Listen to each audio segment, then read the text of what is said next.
So welcome to session 3A. This is the first set of our student presentations here at MHAD. My name is Andrea Joss and I will be chairing this session. Today we're going to be hearing from 5 students regarding their research.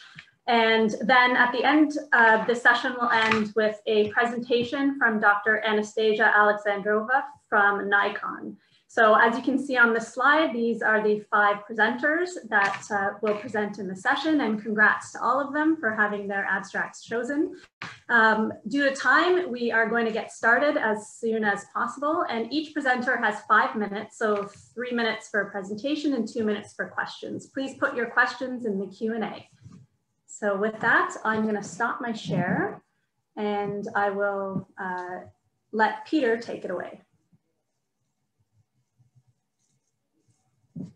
Go ahead, Peter. Okay, share screen.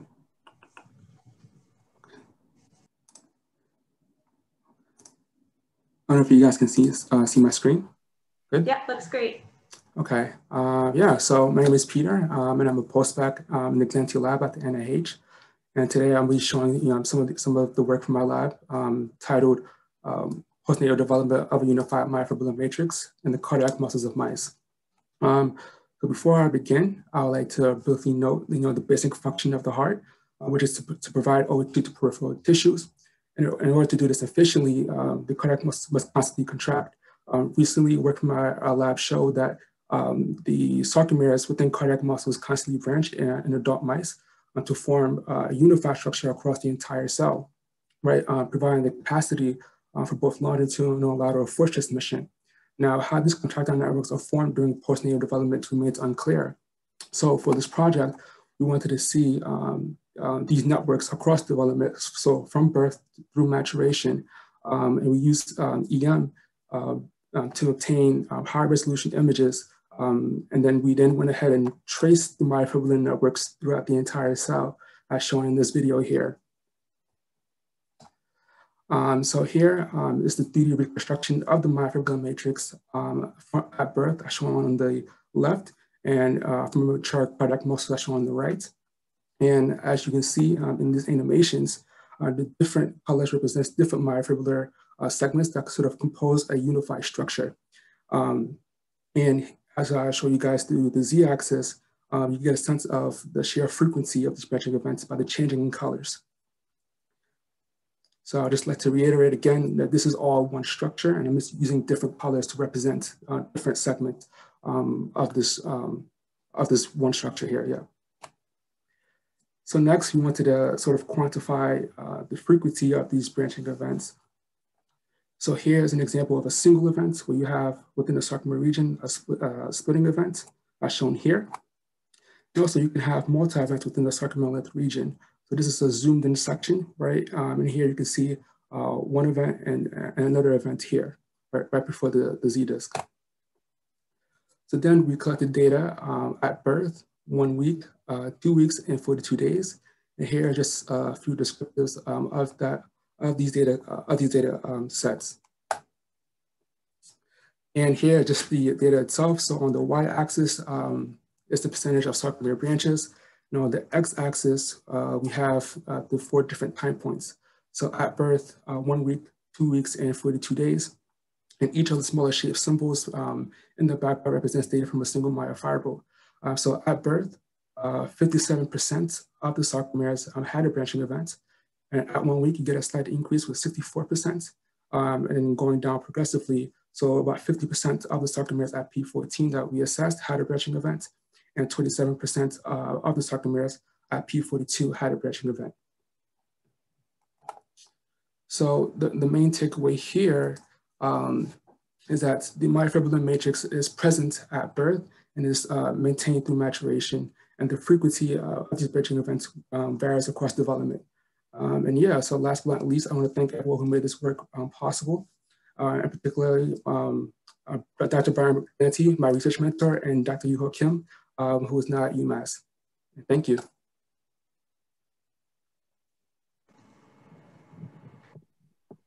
Thank you, Peter, for your presentation. Do we have any questions for Peter?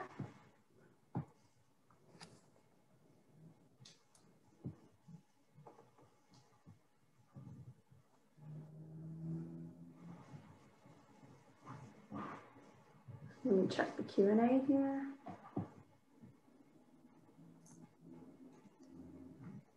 Okay, here's a question from Matt Krause. Great project, Peter. What do you think drives the reduction in branching? Okay, yeah, that's a great question. So we think, within the first month, we know that, muscles tend to grow within the first month, and we see here that right before P42, the frequency of these branching events tends to be high, but then you get this drop off at P42. So it seems like, the muscles are actually getting smaller, which might lead to a lower reduction in the sarcomere branching.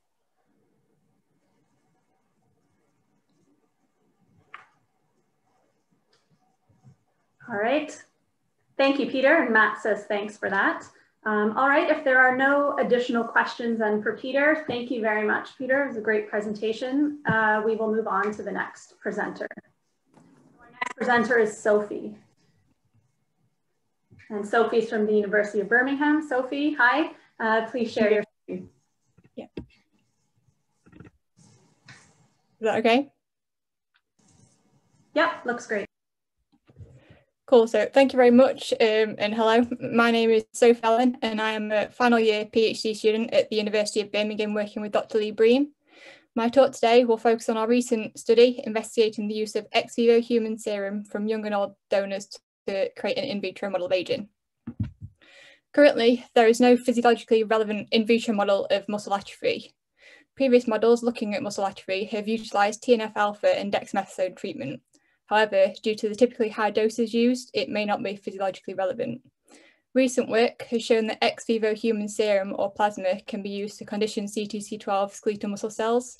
Therefore, using this rationale, we aim to utilise human serum from young and old males to create an age-related muscle loss in a C2C12 model.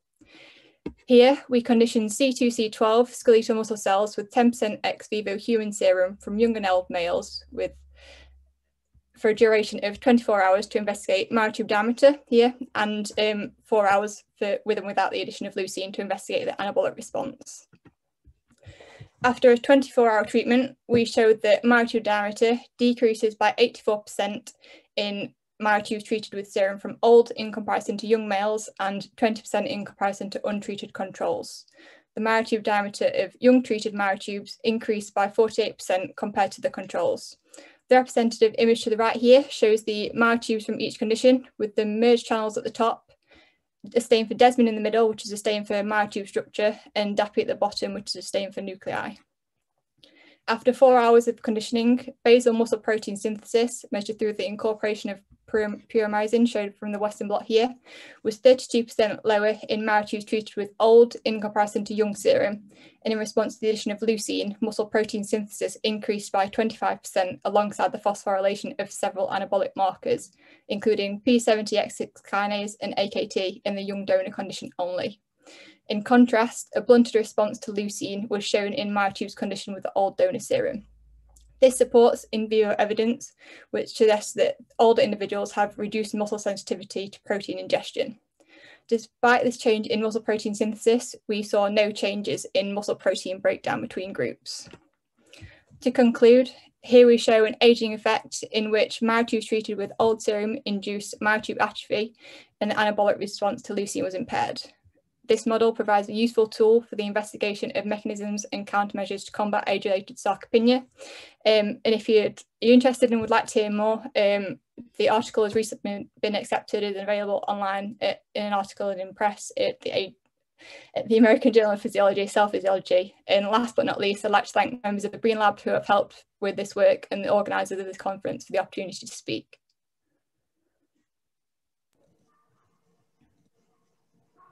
Okay, thank you, Sophie, for that presentation. Do we have any questions for Sophie? Please put them in the Q&A. Okay, so here's a question here. Any ideas of what serum factors drive this huge difference in myoblast differentiation? So unfortunately, we're unable to do like a really complex sort of analysis of the serum, but one thing we did find is there was an increase in CRP and IL-6. So we think it's partially due to sort of an increase in inflammatory sort of cytokines within the serum. It could also be things sort of like insulin resistance and just all the general things that happen with aging. Potentially, as these were males, it could also be due to sort of testosterone levels changing. So there's lots more to investigate. Yeah, there's lots more. Here's another question from Ola. So what do you think are the components in serum that confer these changes? Okay, we kind of touched upon that one a little bit. Anything to add there? Not really, I think so. Okay. The main thing that we focus on within the paper was really just like the information and what we think that could be a potential driving factor. Yeah, great. And from Shawning, great presentation and interesting model. Again, same question. Specific factors within the serum do you think are contributing? But this one contributing to the loss of myofiber diameter specifically. So we did do a correlation between sort of the myotube diameters and factors such as the inflammatory cytokines, and there was a negative correlation. So is with an increase in the inflammatory cytokines, we did see a decrease in myotube diameter.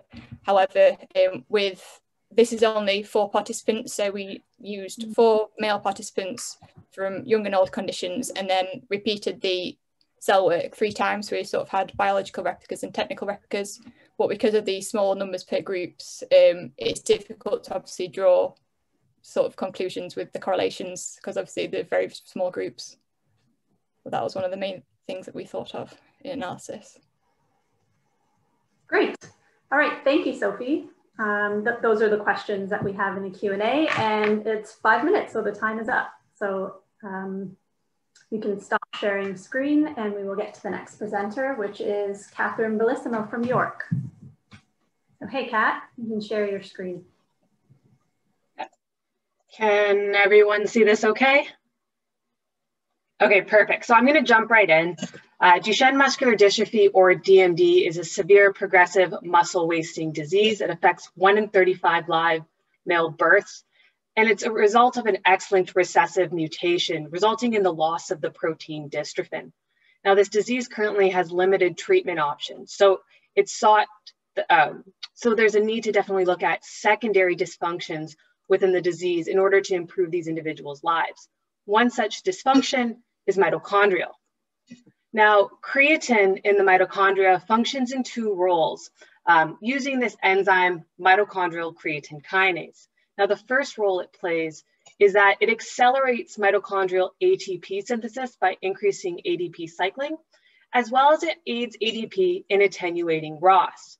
And so this pathway, known as the creatine-dependent pathway, accounts for a large amount of energy production. Now, previous work in our lab has shown that mitochondrial creatine metabolism is impaired in the D2-MDX mouse model. So for my thesis, we asked the question, can the mitochondrial targeting drug alessazine improve mitochondrial creatine metabolism in our mouse model of DMD? Now, jumping into results, here we're looking at mitochondrial respiration in the quadriceps muscle. Our black bars are a wild type, our red bars are a D2 vehicle-treated animals, and our green bars are a disease state alessazine-treated animals. So what we're showing here in these hash bars is that creatine significantly increases respiration, and we see this in our wild type. Now, this creatine effect, which we call creatine sensitivity, is lost in our disease state, but recovered with drug treatment. Now, looking, when we examined the diaphragm, however, we saw that this muscle maintained creatine sensitivity in the vehicle-treated disease state animals. Next, when we look at creatine's second role in suppression of ROS, this is marked by H2O2, we see that again in our wild-type muscle, creatine is sensitive, or these animals are creatine sensitive. When we examine our vehicle animals, we see a loss of creatine sensitivity, and again, the drug rescues the sensitivity.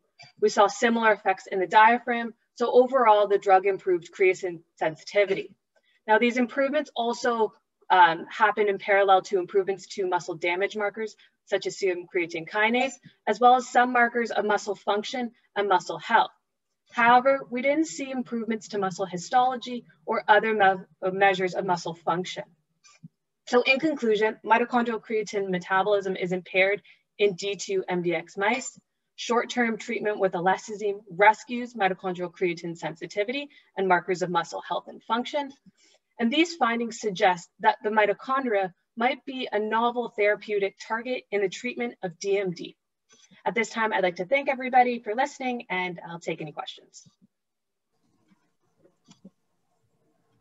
All right, thank you very much. We have a question in the chat from Matthew. Great talk, Kat. What's your drug mechanism of action that would impact creatine sensitivity? Yeah, I can answer that. I'm just going to stop sharing screen.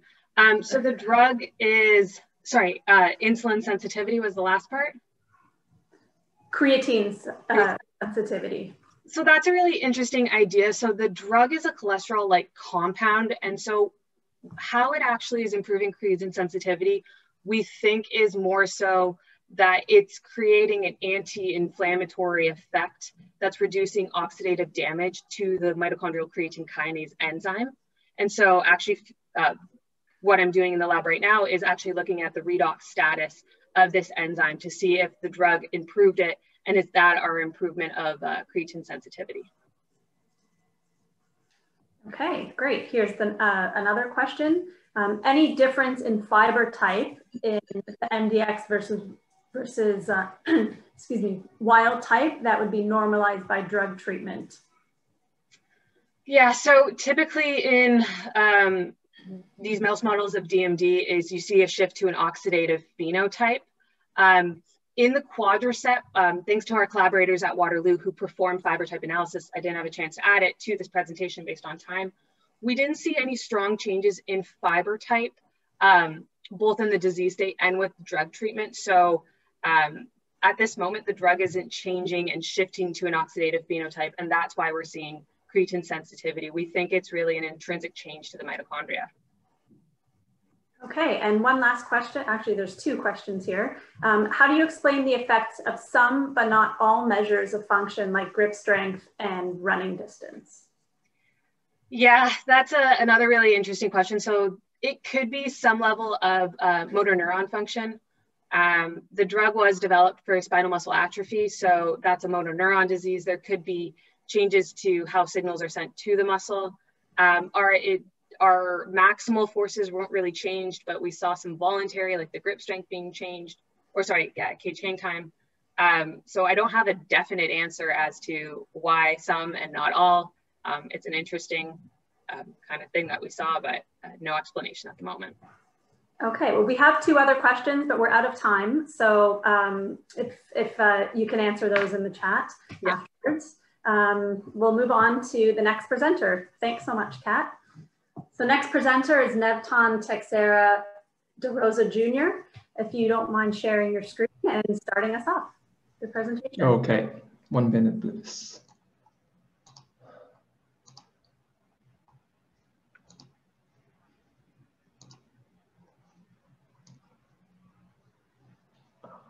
One minute.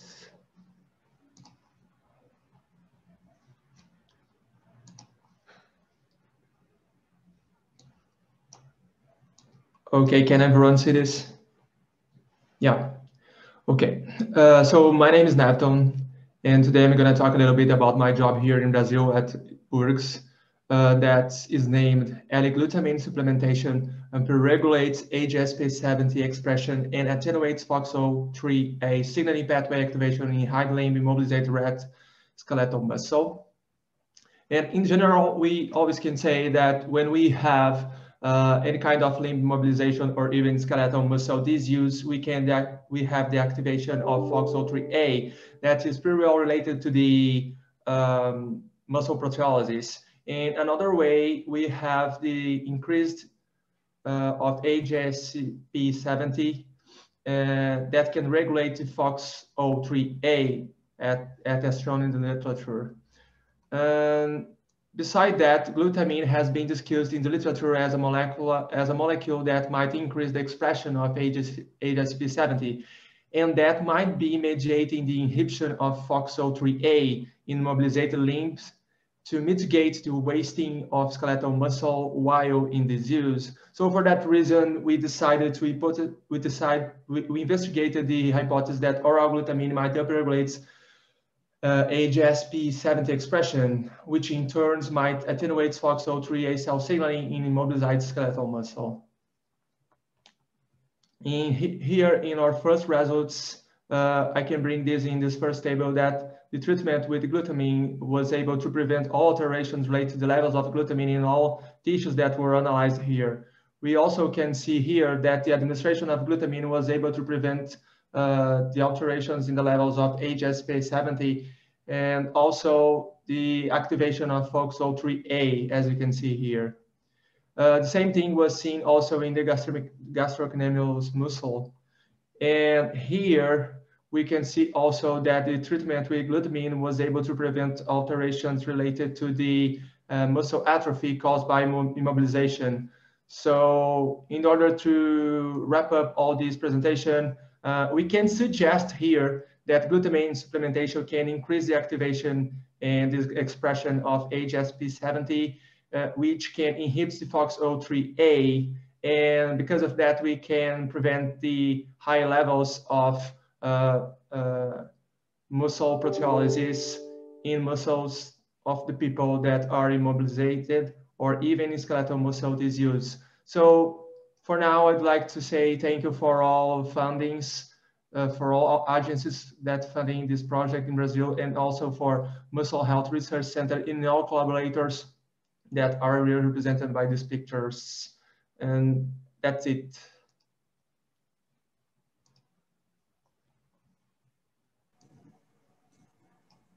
Okay, thank you very much for your presentation. We have a question here from Ola. Is your CTL water? If so, are the observed effects unique to glutamine or any other amino acids? Well, we are not totally sure about that yet. However, the main amino acid that has been mentioned in the literature that are related to increased expression of HSP70 is glutamine. So we think that is glutamine that is providing these alterations related to the FOXO3A in this project. But of course, it's just another hypothesis, okay? We need to make sure about that yet.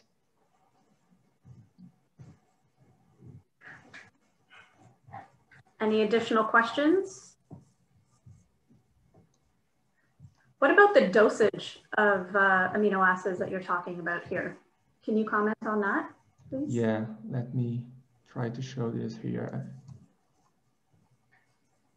Where I have this, okay, here. So as you can see here, in these treatments, we have actually 6 groups, right? And we applied a solution with a dipeptide. Okay, so we have here connected alanine and glutamine, and we also have another groups that we have glutamine plus alanine, okay? And this was the concentration that we used of these amino acids in both groups, as you can see here, 1.49 grams per kilogram of rat. Okay, thank you. Okay, thank you all. Right, if there's no additional questions, thank you very much, Natan. You can stop sharing your screen and we'll get to the presenter. That was great, thanks. Just let me stop sharing.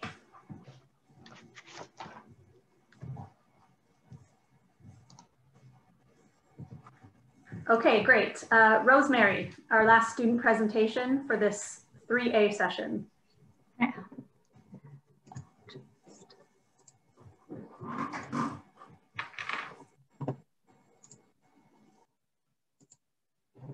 Can you see that? All right, so I'm Rasmari from the University of Nottingham, and I'm going to be presenting on MRI quantification of lower limb muscle volume and fat fraction across patient groups. So the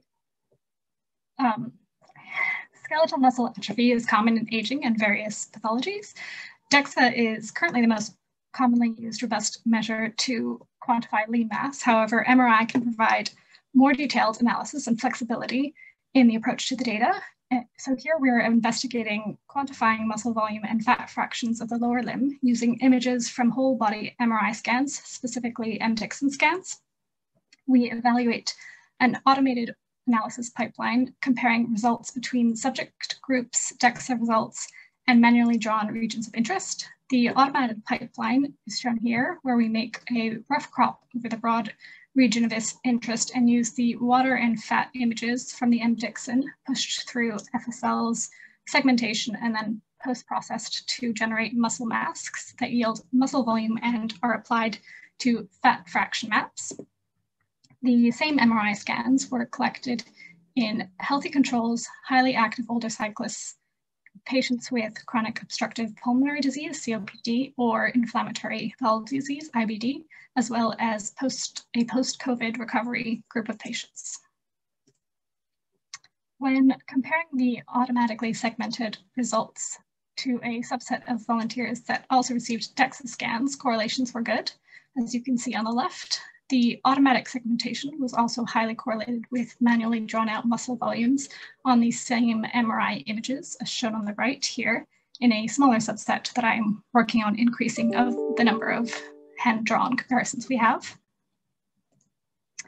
Here we have the group comparisons. So using the automatic segmentations to determine body surface area normalized lower limb muscle volume showed significant differences between volunteer groups. So there were greater muscle volumes in the highly active older cyclists compared to the COPD and post-COVID patients, and no difference between the COPD and post-COVID patient muscle volumes.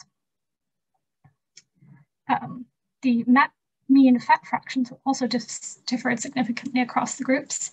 Higher fat fractions were found in the COPD patients compared to healthy volunteers, IBD patients, and older cyclists. And there was a strong trend level difference between the older cyclists and the post-COVID patients, but no differences between the cyclists, the healthy volunteers, and the IBD patients. Manually drawing around the leg muscles could allow for greater specificity if you want to look at a specific muscle, but when investigating multiple muscle groups, it increases the analytical variation that you have due to deviations in human choice, and it's not as robust at discarding fat between those muscle groups. So the automatic segmentation removes that element of choice and delivers more consistent results, as well as being much more or less labor intensive. Thank you. That's it.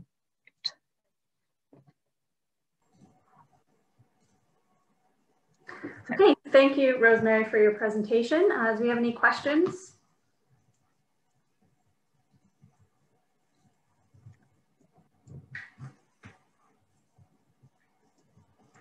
There's a couple coming up in the Q&A.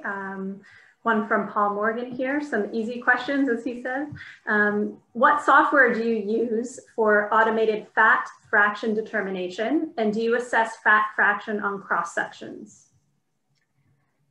So we haven't done any cross-sectional assessment yet, but that is something that I'm looking at doing. So how the fat fraction works is taking the MRI images that are both water and fat images, you can combine them to create like a fat fraction percent, combining those two images. And then the segmentation was done through FSL. So and then sort of tailored through MATLAB to get rid of some extra bits. But so you apply the muscle mask onto the fat fraction map and I used FSL again to determine just a mean fat fraction percent for that volume. Okay. Great, thank you. There's another question from Ola here. In the MRI analysis, do the technicians need to be blinded to the study groups, especially when you manually draw the areas of interest? So it wouldn't matter for the automatic segmentation because there is no real choice in that. They haven't been blinded so far in the ones that we're manually drawing, but that would be a good thing to do. Hi, everyone. and welcome to the second session of student presentations at MHAD 12. My name is Lauren Skelly, and I'm a postdoctoral fellow at York University. Today's second session will follow the first, in which we have 5 student presentations that are each 5 minutes long. And then in the interest of time, we'll have a brief question and answer period. I'd like to remind you to please submit your questions through the question and answer function. And if your question isn't addressed, to please use the chat and message the student privately to further discuss the research. So with that, I'd like to introduce our first student speaker, who is Benjamin Bidak from the University of Manitoba. Benjamin, if you could please share your screen.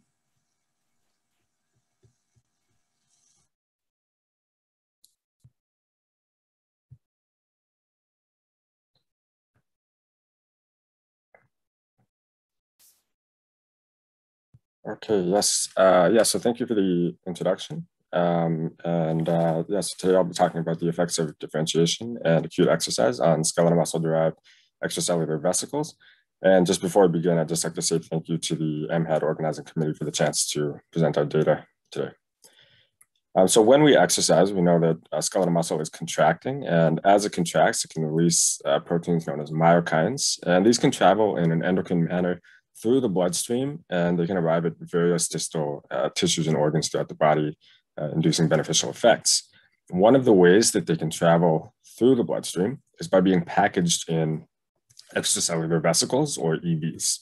So EVs are small membranous nanoparticles released by all cells, and there are different types of EVs, and different types of EVs can have different characteristics.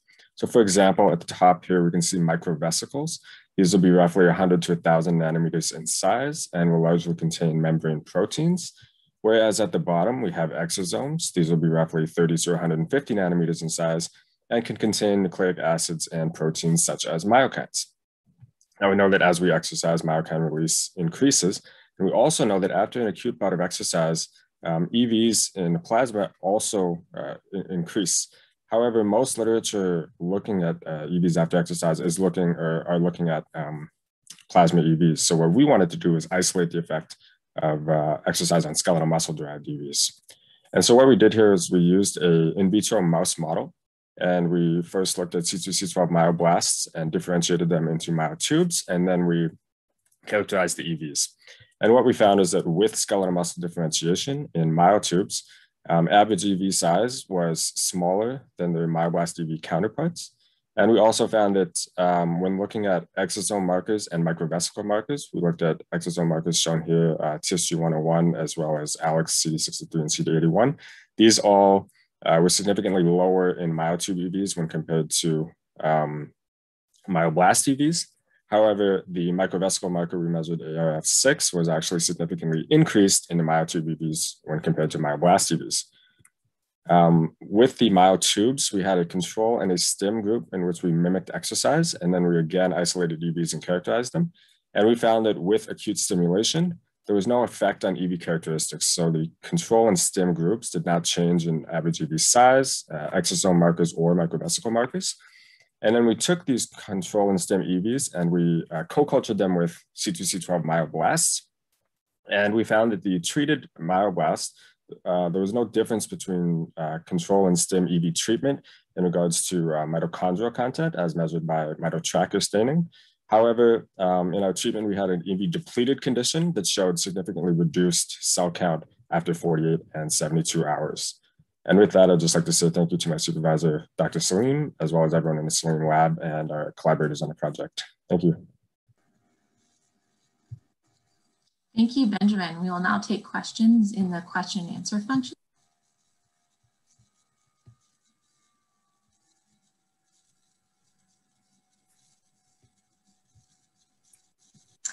So you have a question about whether you've run proteomics analysis on the released EVs. Yeah, so we have not done that yet. That's something that we could potentially do in the future, but for the scope of this project, we were more so focused on characterizing the EVs for biophysical characteristics, but that's definitely something worth looking into. Thank you. And a quick question about the rationale for your stimulation protocol and whether you think that had an impact on the results.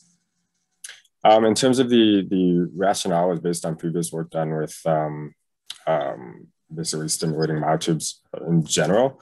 In terms of the protocol, there's actually another abstract that was submitted to MHAD for using chronic stimulation as opposed to acute stimulation, submitted by patient's OB, as seen here.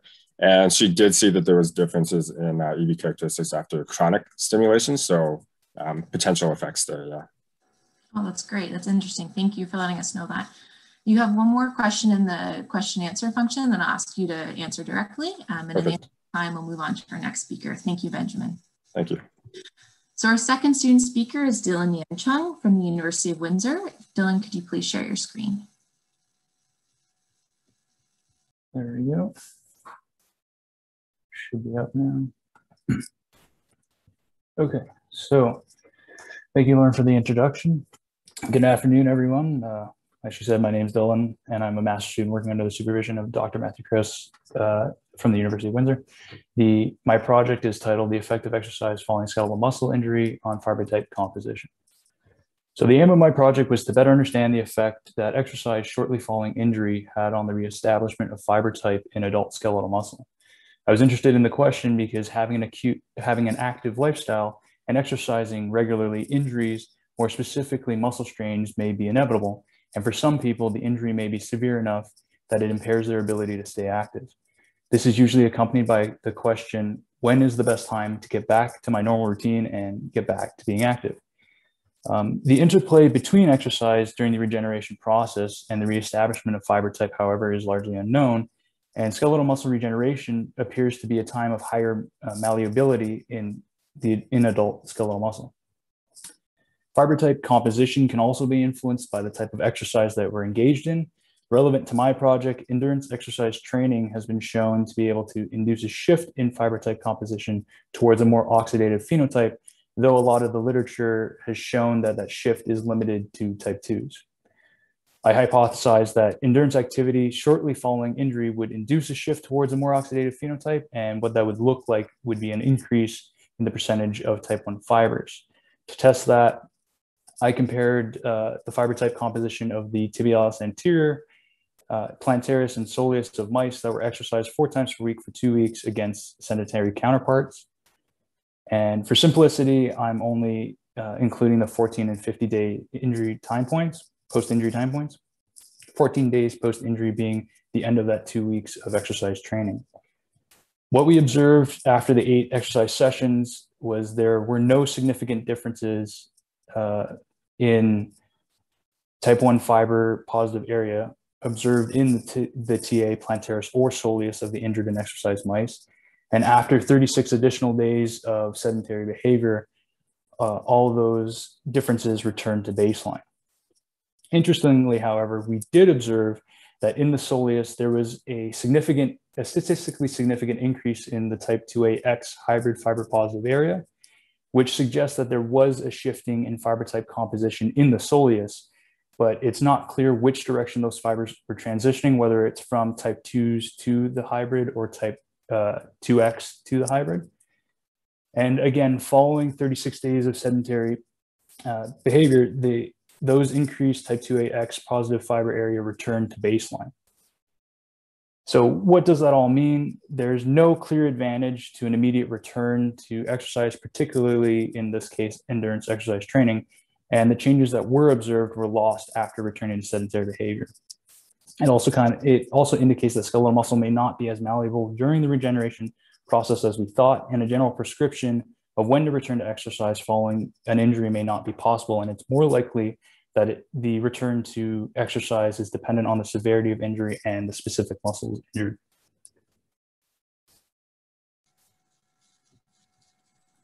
Thank you, Dylan. We're now open for questions.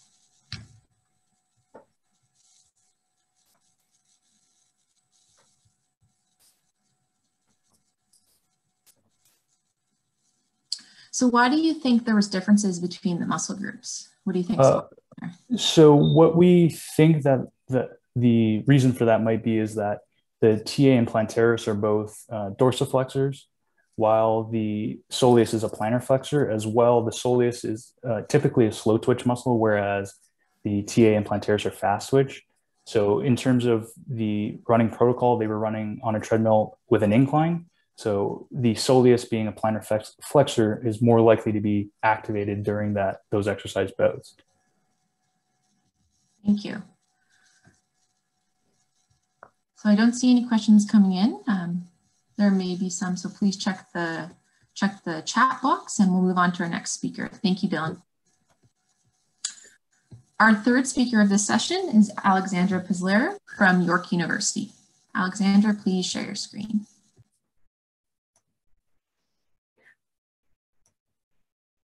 Okay, so thank you for selecting me to share my work on endothelial cells and adipose tissue health. So to get started, we know that vascularization is required for adipose tissue health, and insufficient vascularization is associated with metabolic disorders. We have previously shown that vascular growth is higher in female mice during a diet-induced obesity, and this is associated with improved metabolic health. So as blood vessels are mainly comprised of endothelial cells, our goal is to use the endothelial cell transcriptome to look at gene patterns that explain sex differences in vascular growth. To do this, we had male and female mice, which we fed a high-fat diet for 7 weeks, after which we extracted their visceral adipose tissue, and we kept some for image analysis, and the rest was used for endothelial cell isolation, which was sent for RNA sequencing. So with the adipose tissue that was kept for imaging, we stained for capillaries, shown in green. So shown are 2 confocal representative images of male and female adipose from these mice.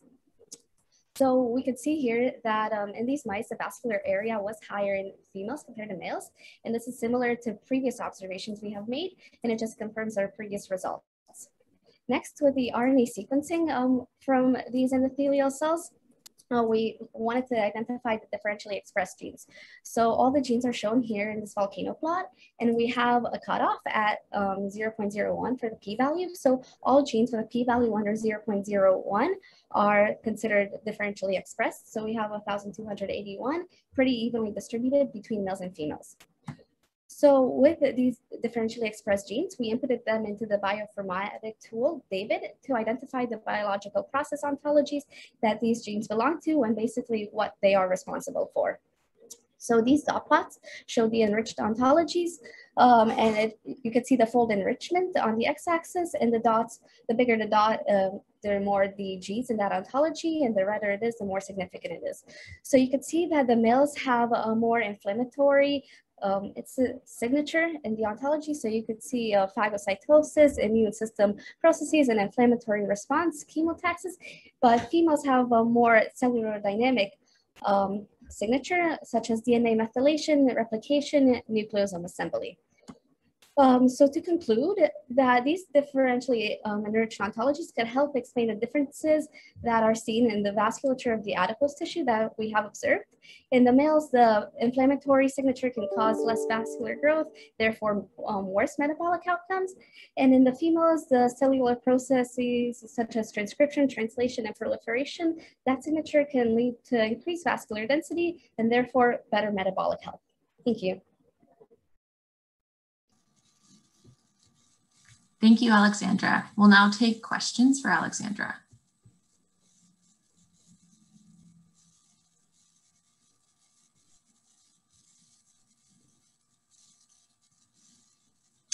So what role of sex hormones do you think have on the sex differences that you're seeing?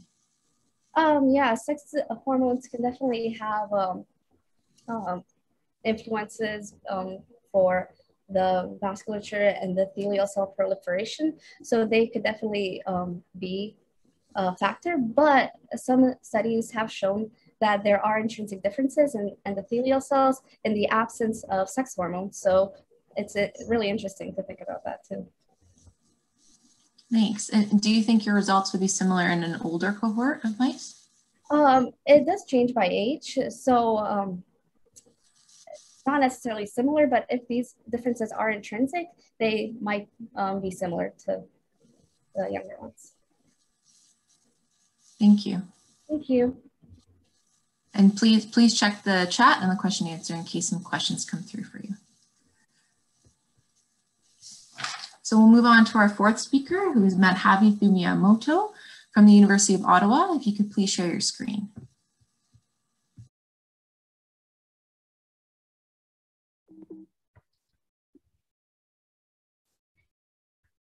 Thank you, Lauren. Hello, everyone. My name is Maree. I'm a master's student from Dr. Yambriel and Dr. Maree Cash's lab from the University of Ottawa. My project is on the role of mitophagy in muscle stem cell fate and function during muscle regeneration.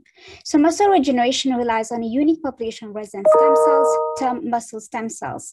And upon an injury, muscle stem cells can choose their fate. They can either differentiate and contribute to muscle regeneration, or they can self-renew to replenish the muscle stem cell pool. Recently, mitochondria have been shown to be important regulators of stem cell fate and function. Thus, maintenance of a healthy pool of mitochondria is crucial for stem cell homeostasis. Then we ask whether mitophagy as a mitochondrial quality control mechanism which selectively degrades damaged mitochondria, does it play a role in muscle stem cell fate and function during muscle regeneration?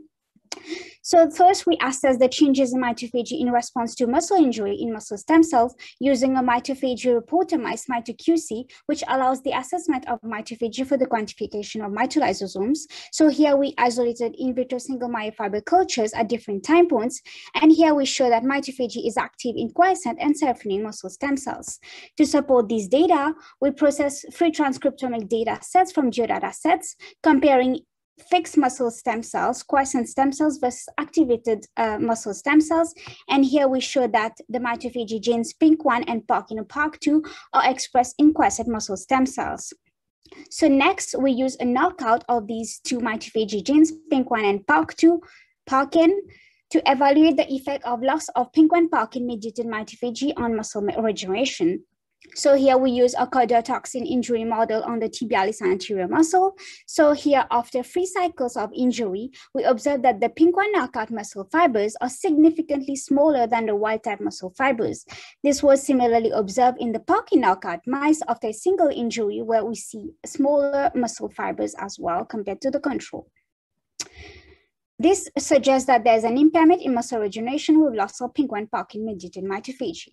Next, we wanted to assess any self-renewal defect by staining with PAK7 at 21 days post-injury. And here we observe a significant decrease in the number of PAK7-only cells, that is self-renewing muscle stem cells, in both the PINK1 and PARKin knockout mice.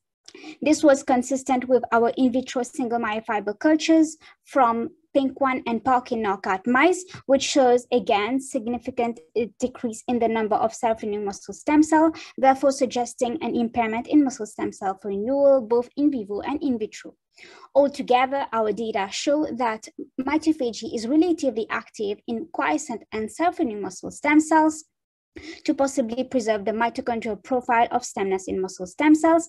And by knocking PINK1 and PARKin, this causes an imbalance in stem cell fate by impairing self-renewal and causing a depletion of the stem cell pool. On this note, I would like to thank my 2 supervisors, Dr. Yambriel and Dr. Maree Cashel, my lab mates, the funding sponsors, and in particular, Muscle Health Research Center for the opportunity for giving this talk. Thank you.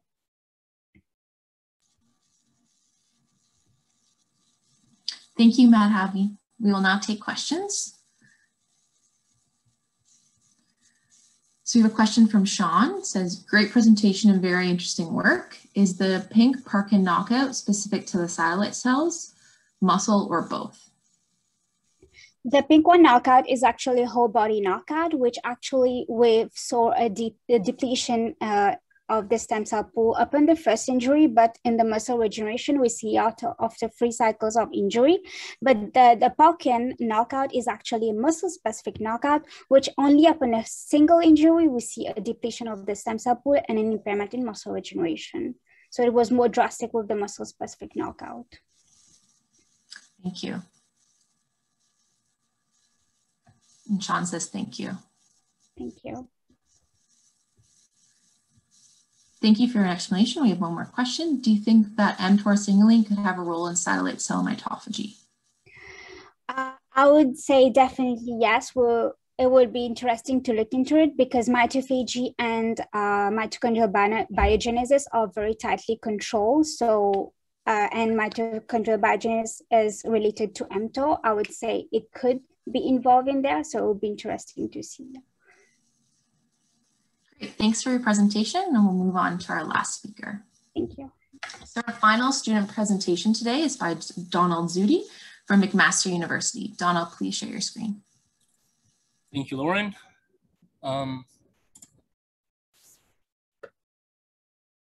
All right.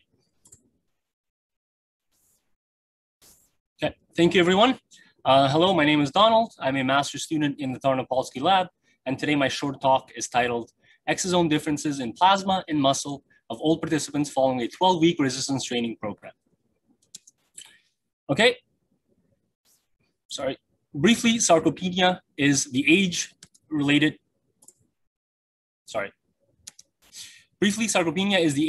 progressive loss of skeletal muscle mass, function, and strength. It has been well elucidated that resistance training can attenuate the development of sarcopenia. Part of the acute exercise response is also the release of exosomes from various tissues that contain microRNAs, as well as other cargo that facilitate intercellular communication.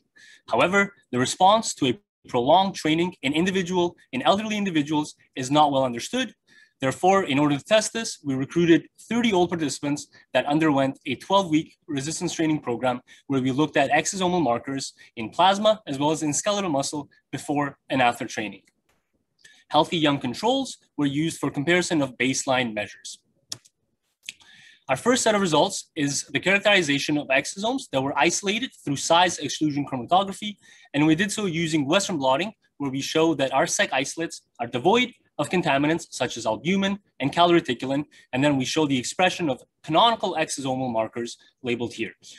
Using nanoparticle tracking analysis, we show that the size distribution of our particles falls within the size range of exosomes that is between 40 and 140 nanometers in diameter. And lastly, we provide visual confirmation through electron microscopy depicting the classical cup shape of exosomes. When assessing exomarker expressions with age and training, we see that ALEX and TSG 101, both of which significantly increase with resistance training, whereas CD9 and CD81, both of which decrease with age, but do not seem to respond to exercise training. When looking at our, when examining the cargo and the microRNA expression in our sec isolates, we found that microRNA 23 and 27, both of which are thought to attenuate muscle atrophy, significantly reduced with age and significantly increased following training. In addition, we also saw significant reductions in muscle-specific microRNA 1, as well as microRNA 133 in circulating sec-isolated exosomes.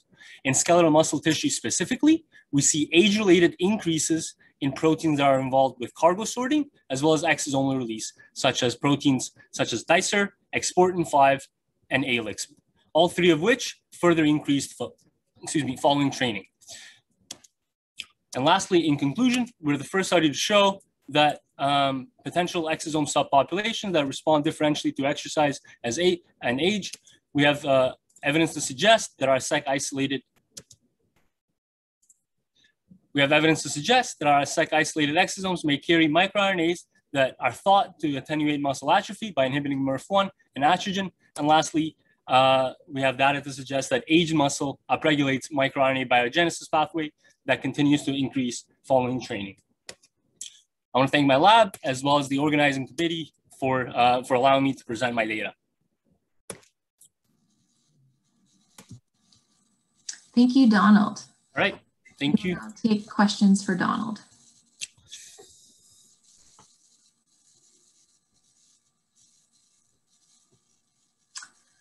Do you think your results are specific to resistance training, or do you think aerobic training would also elicit similar responses?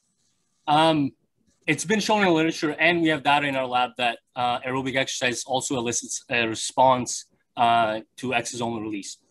VO2 max can elicit an exosomal release in circulation, and it's not just exclusively to resistance training that I'm presenting here.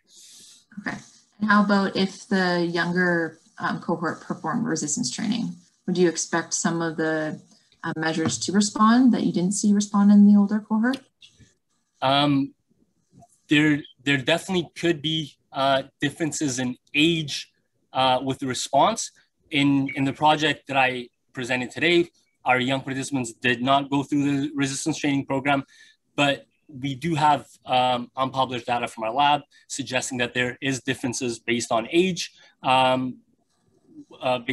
as well as training status in old and young individuals. So there definitely is differences with the exosomal release in both age, and training status. Thanks, that's really interesting. We'll wrap up the presentations, student presentations. Thank you for presenting, Donald. Thank you. Congratulations to all the students for being selected.